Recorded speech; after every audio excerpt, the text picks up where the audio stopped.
Bonjour les amis, après un mois d'absence, non même deux je pense, je vous retrouve pour une vidéo qui s'intitule « Comment faire un deuil amoureux d'une relation amoureuse ». Donc on va voir ensemble les étapes du deuil, l'exploration de soi-même et aussi le risque de tomber dans une relation de dépendance affective ou des relations toxiques. J'espère que cette vidéo vous plaira. Je vous invite aussi, si vous n'êtes pas encore abonné, à cliquer donc sur le bouton s'abonner de ma chaîne et comme ça vous recevrez toutes mes nouvelles vidéos et mes nouveautés.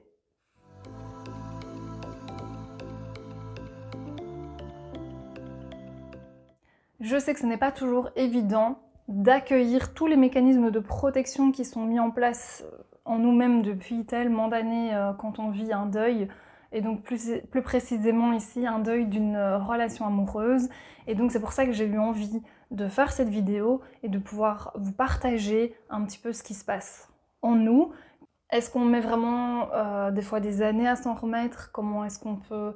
Enfin, quelles sont les petites clés à mettre en place? En quoi est-ce que c'est important de se reconstruire? Voyons ensemble tout d'abord le deuil de la représentation de soi-même. Donc il y a Christophe Fauré, qui est un psychiatre, qui a dit « On fait le deuil de la représentation de soi-même avec l'autre ». C'est super, enfin, cette phrase me parle vraiment beaucoup parce que quand on va dans l'exploration de soi-même, ça veut dire quoi? La représentation de soi-même, c'est un peu le principe que tout ce qu'on vit vient nous faire réagir, donc il y a des parts de nous qui réagissent, et du coup, le fait de se retrouver face à un deuil, donc une séparation, dans le deuil d'une relation amoureuse, on se retrouve vraiment face à « Ok, quelle image j'avais de moi avec cette personne, quel projet j'avais, quelle était ma manière de vivre avec cette personne ». Il y a un peu tout ça qui est chamboulé.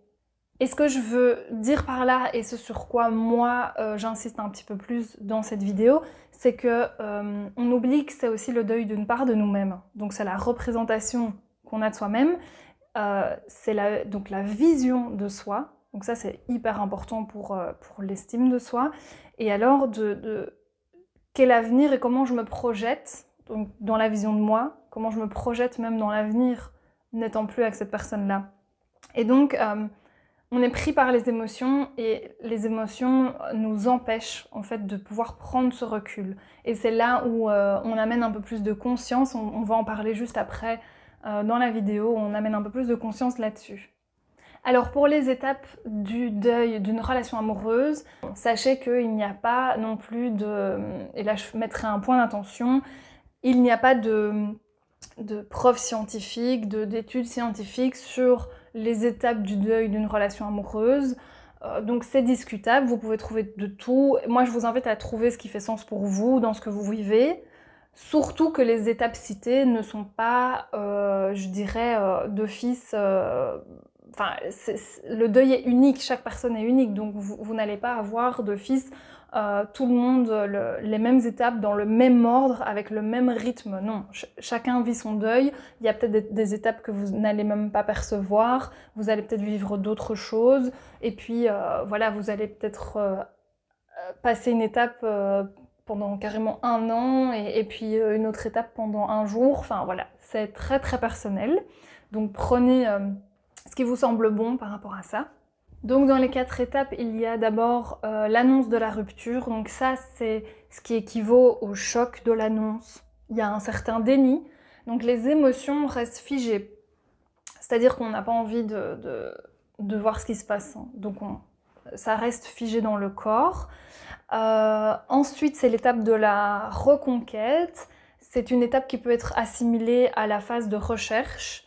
Donc quand je dis assimiler, je fais référence au deuil d'une personne décédée. On recherche la personne disparue, donc ici, il va y avoir comme un marchandage et comme on recherche à récupérer la personne parce qu'en fait, on réalise ce qui se passe, donc on est en colère, l'émotion associée à ce moment-là, c'est la colère, on est vraiment dans la réaction. Ensuite vient la prise de conscience. Donc là, c'est vraiment une phase, je dirais, la plus difficile, la plus longue souvent, généralement, même si chacun a son timing. C'est vraiment un état de dépression lié à la tristesse. Et quand je dis dépression, c'est un état dépressif, c'est pas d'office une dépression comme on peut connaître. Donc on pourrait dire l'étape la plus difficile du deuil, et aussi que c'est un moment vraiment de repli sur soi. Donc la tristesse, comme je vous l'ai déjà expliqué dans la vidéo sur les émotions, c'est un repli sur soi. Notre énergie descend, et du coup voilà, c'est un moment sur lequel je dirais c'est vraiment le plus important de prendre du temps pour soi. On en reparle aussi juste un peu plus loin. Et la dernière phase, c'est la reconstruction. Donc par rapport à la reconstruction, là, il y a une certaine acceptation de la situation. On retrouve goût à la vie. C'est comme une meilleure réadaptabilité de la réalité. Et donc, il y a des actions qui sont mises en place. Et comme je disais, on reprend goût à la vie. Alors, en ce qui concerne le risque de la dépendance affective, là, j'ai pris mes sources chez Alexandre Cormon, qui est un spécialiste des relations amoureuses, donc un coach. J'adhère pas toujours à tout ce que tout le monde dit, mais je prends aussi ce qui pour moi me parle, ce qui fait sens pour moi. Et ce que j'ai trouvé intéressant dans ce qu'il disait, c'est que les relations pansement arrivent justement dans la phase de reconstruction. Donc, moi, je vous ai parlé de la phase de tristesse, qui est vraiment celle-là, un repli sur soi, une introspection. Et puis dans la phase reconstruction, c'est comme si on ne prend pas le temps de justement prendre du temps pour soi et se reconstruire complètement, trouver du sens à ce qui s'est passé, à ce qui se passe dans notre vie. Là, il y a un risque de plus vite prendre une autre relation comme un pansement sur la plaie, et donc de tomber plus facilement dans des relations de dépendance.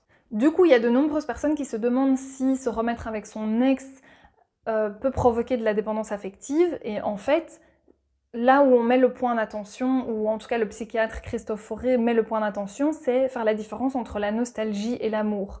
Donc, je viens de vous expliquer justement cette phase de reconstruction qui peut être un petit peu bâclée entre guillemets, et donc on vient mettre une relation pansement dessus.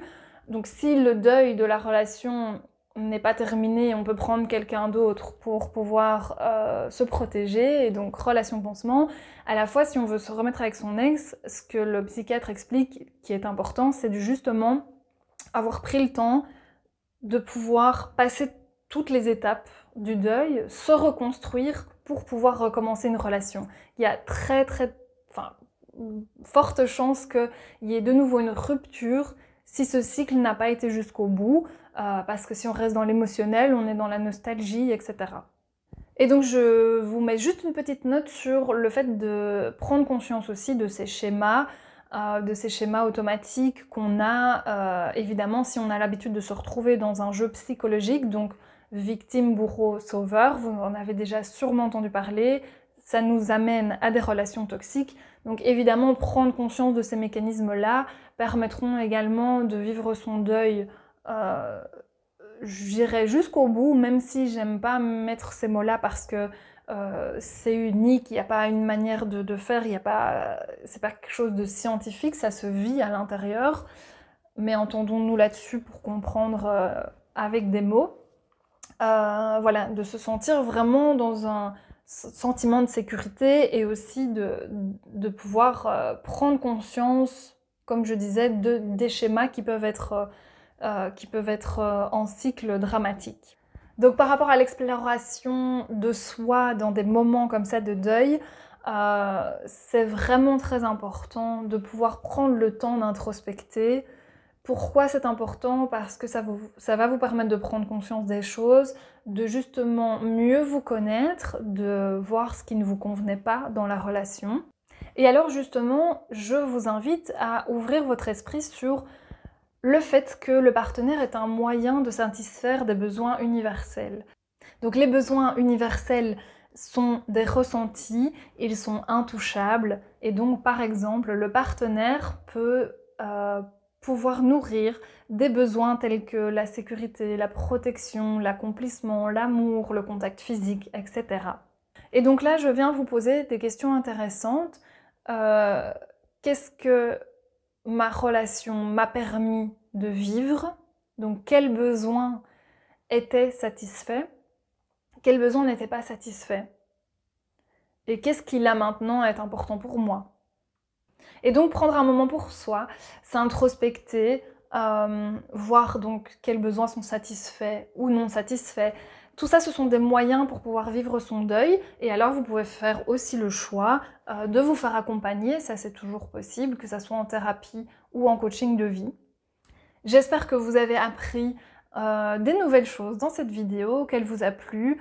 Je vous invite à la partager, ça aussi aux personnes qui vivraient un deuil d'une relation amoureuse pour le moment et qui ont besoin d'entendre quelques petits mots, je dirais plus en douceur, sur ce qui se passe. Ça donnera peut-être des idées sur ce qu'on peut mettre en place pour soi. Et je vous rappelle, si ce n'est pas encore fait, de vous abonner à ma chaîne YouTube et vous me retrouvez aussi maintenant sur Instagram, sur Facebook et j'ai créé aussi un tout nouveau groupe Facebook, une communauté pour qu'on puisse partager tous ensemble, se donner encore plus d'astuces et là je vous mettrai le lien tout en bas dans la description, vous pouvez cliquer dessus et nous rejoindre si ça vous enthousiasme. Merci et à bientôt.